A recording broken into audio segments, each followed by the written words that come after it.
আবারও তীব্র গরম শুরু। এই তীব্র গরমে যদি সামান্য একটা ডাব দিয়ে সুন্দর একটা রেসিপি তৈরি করা যায় তাহলে কেমন হয়? আসসালামু আলাইকুম everyone. Back to my channel Alifa and Alifa blog. কেমন আছেন? আলহামদুলিল্লাহ আমি আপনাদের দোয়ায় অনেকটাই ভালো আছি। তো আজকে আপনাদের সাথে শেয়ার করব এই গরমে ছোট বড় সবার জন্য সুন্দর একটা রেসিপি ডাব দিয়ে পুডিং তৈরি করে দেখাবো আজকে আমি। তো আমি ফার্স্টে একটা ডাব নিয়ে নিলাম। ডাব নিয়ে ফুটা করে একটা হাঁড়িতে দিয়ে দিলাম। ফ্রাই প্যানে দিয়ে দেওয়ার পর সম্পূর্ণ পানিটা আমি সুন্দর করে নিয়ে নিলাম। এখন আমি ডাবের পানিটা দেওয়ার পর একটু চুলার আঁচটা দিয়ে দিব মিডিয়াম আছে। তো আমি এখানে দিয়ে দিলাম পরিমাণ মতো চিনি। আপনারা ফার্স্টে ডাবের পানিটা কেমন মিষ্টি আগে ওটা দেখতে হবে, তারপরে চিনিটা দিতে হবে। যে যে পরিমাণ চিনি খাবেন সে তেমনই চিনি দিবেন, তবে ডাবটা এমন হতে হবে ভিতরে যেন সর থাকে, তাহলে ডাবের পুডিংটা এবং ইয়েটা অনেক সুন্দর হয়। তো আমি এখানে দিয়ে দিলাম আগার আগার পাউডার।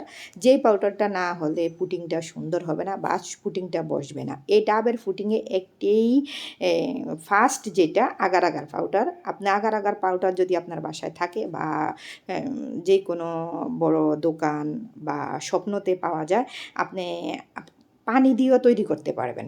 তো আমি এখানে সুন্দর করে আগার আগার পাউডার আর চিনিটা ভালো করে মিক্স করে নিতেছি।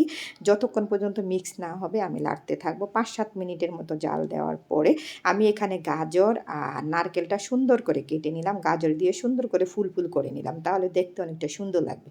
তো আমার পানিটা বলক আসার পর ৫ মিনিট পরে আমি একটা পাত্রতে নিয়ে নিলাম। এখন আমি দিয়ে দিব ডাব আর গাজর।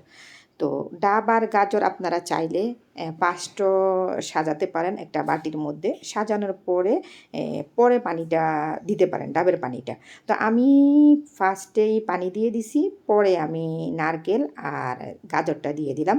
আপনাদের যেমন ভালো লাগে তেমনই দিতে পারেন। তো এদিকে তবে পানিটা গরম গরম দিতে হবে, তা না হলে বসে যাবে। তো আমি ১ ঘন্টা পরে নর্মাল ফ্রিজে রেখে দিলাম টেম্পারেচারে। পরে আমি ১ ঘন্টা পরে নামিয়ে নিলাম। নেওয়ার পর এখন দেখেন পুডিংটার কি সুন্দর অবস্থা। ১ ঘন্টা পরে বসে গেছে, আপনারা চাইলে ১.৫-২ ঘন্টা পরেও নামাতে পারেন। মাশাআল্লাহ দেখতে অনেকটাই সুন্দর হয়েছে, যেতটুকু আমি আশা করি না। আমি ফার্স্ট এই পুডিংটা তৈরি করলাম। আশা করি আমার মতো অনেকে আছেন যারা এখনও তৈরি করেন না। সামান্য একটা উপকরণ দিয়ে সুন্দর এই পুডিংটা তৈরি করতে পারেন। ভিডিওটা যদি আপনাদের ভালো লাগে অবশ্যই লাইক, কমেন্ট, শেয়ার করবেন। আর ভালো না লাগে মিস্টেক করতে পারেন, সমস্যা নেই।